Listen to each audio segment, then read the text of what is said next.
An introduction to sequences and series. A sequence is a list of numbers. The notation is usually something like a sub n equals, and then you will get a formula on the right side of this equation. The inputs into my sequence, that is the values of n, are integers. Generally speaking, we start at n equals 1, and then we go 1, 2, 3, and forever, unless stated otherwise. Now, it is not uncommon for us to start somewhere else. We could start at 3, 4, 5, but I would need to tell you, one of the most common other starting places instead of 1 would be starting at n equals 0. Like that. But unless we state otherwise, we're going to assume that we start at n equals 1. So, for example, we could say a sequence a sub n is n squared plus 1. And then we'll talk about how to find those terms in just a bit. Now, a series is the sum of the numbers. So the notation for a series looks like this. It looks kind of like an E. It is the capital Greek letter sigma, S for sum.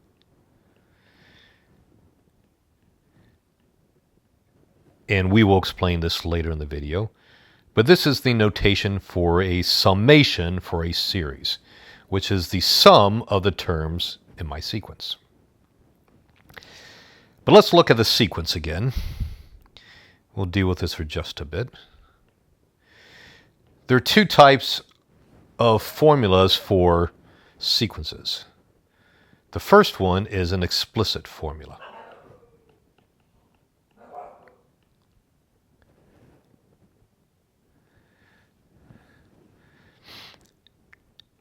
An explicit formula is one where I explicitly give you a formula for finding the values of my sequence.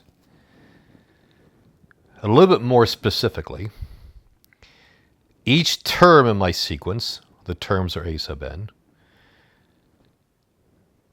can be found by plugging in certain values of n. So let's just start at 1. So if I say a sub 1, you can think of this like being a of 1, like f of x. It simply means for every n on the right side of the equation, replace it with 1. So if a sub n is n squared plus 1, then a sub 1 is 1 squared plus 1, or 2. And then a sub 2, I'm telling you n equals 2 on both sides of the equation. So a sub 2 is 2 squared plus 1, or 5. And then a sub 3, I'm telling you n equals 3. So the input into the right side of the equation is 3. So I get 3 squared plus 1, or 10. And I could keep going. So this sequence could be written as 2, 5, 10. I'll do one more in my head, 17, etc. So that is an explicit formula for a sequence. Notice that I could choose any value of n that I wanted. Like I could jump right to a sub 10. And I know that n equals 10. So the value would be 10 squared plus 1, or 101. Now another type of formula is a recursive formula. So a recursive formula is one that depends on terms that come before it. For example, a sub n is 2 times a sub n minus 1 plus 3. And I got to give you a starting value. For example, I'll say a sub 1 is, let's say it's 3 also. So what is a sub 2? Well, a sub 2 is telling you that n equals 2. So it's 2 times a sub what? Well, 2 minus 1 plus 3. So 2 times a sub, well, 2 minus 1 is 1. So it's 2 times a sub 1 plus 3. But I know what a sub 1 is because I tell you. So I can now put that in. So it's 2 times 3 plus 3 or 9. What if I wanted to find a sub 3? Well, n equals 3, so a sub 3 is 2 times a sub 3 minus 1 plus 3.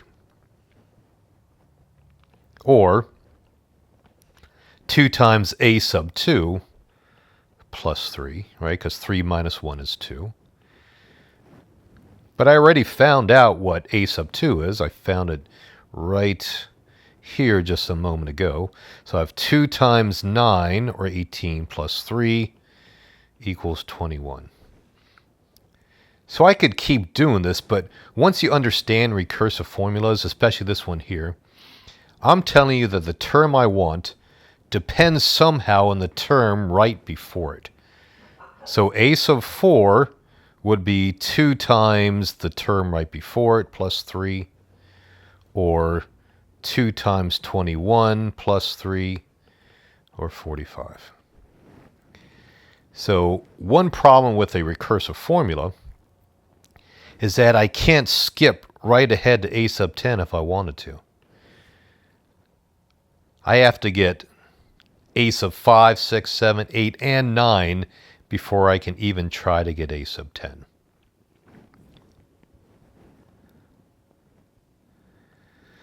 Let's look at another recursive formula called b sub n. And this one will be b sub n minus 2 plus b sub n minus 1. So the term that I want is going to depend on 2 terms before it, which means I have to give you 2 starting values. I'll give you b sub 1 is negative 3, and then b sub 2 is, say, 4. So the first unknown would be b sub 3, so n equals 3. That's what I'm telling you. B sub 3 is b sub what? Well, 3 minus 2 plus b sub 3 minus 1.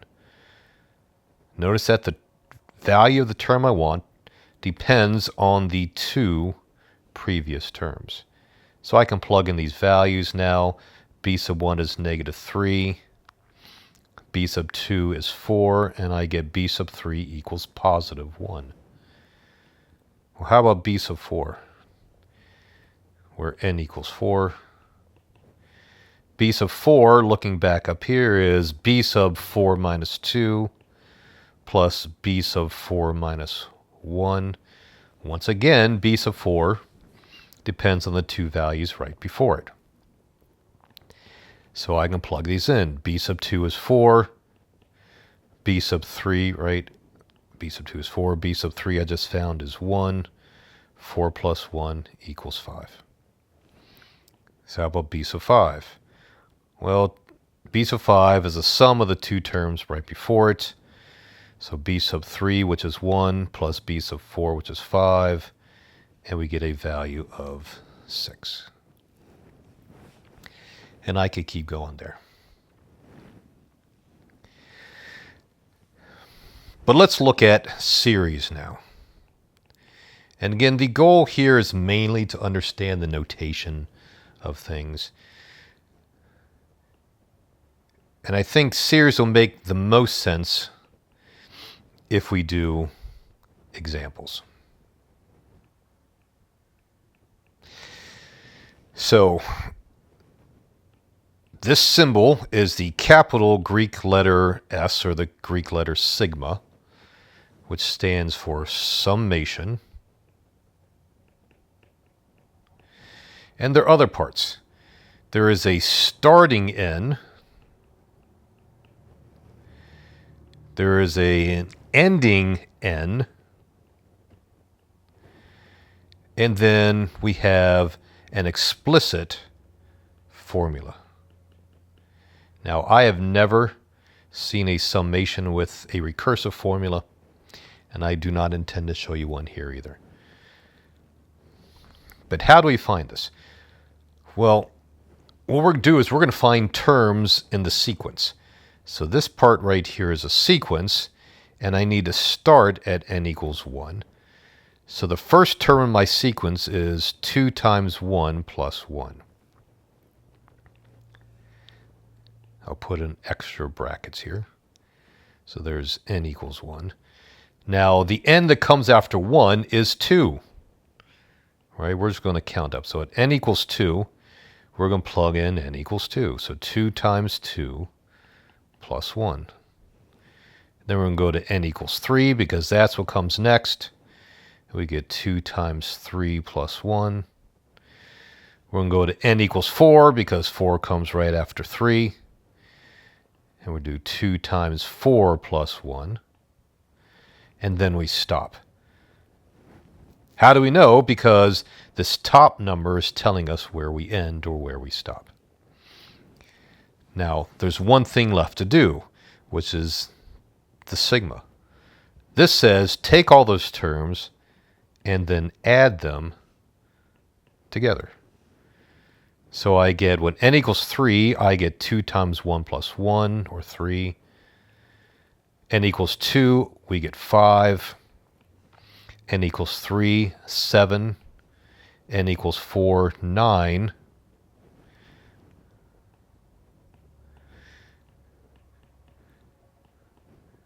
So this is how we evaluate our sigma notation.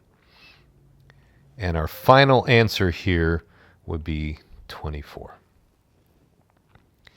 Let's do one more example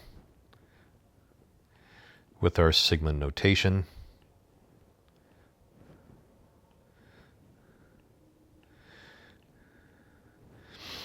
Let's do the sum from 3 to 6 of n squared minus 5. Now, what is the starting n value? If you said 3, you'd be correct. So we're going to start by plugging in 3 to n. We'll get 3 squared. I'll leave out the parentheses because I know I don't need them. So I get 3 squared minus 5. Right, that's n equals 3. Then we go to n equals 4 because 4 is the number right after 3. And we get 4 squared minus 5. N equals 5. Plug in 5 for n. 5 squared minus 5. N equals 6. We get 6 squared minus 5. And we stop because I tell you where to stop with that upper number. Now I got 4 terms. We don't always have to have 4 terms. It's just 4 is a nice number to deal with where you get the idea and we don't do too much work. One thing left over here, if you would, I have to add all of these values together because that's what the sigma or summation notation means. So now let's simplify. First time I get 9 minus 5, and then 16 minus 5, 25 minus 5, and 36 minus 5.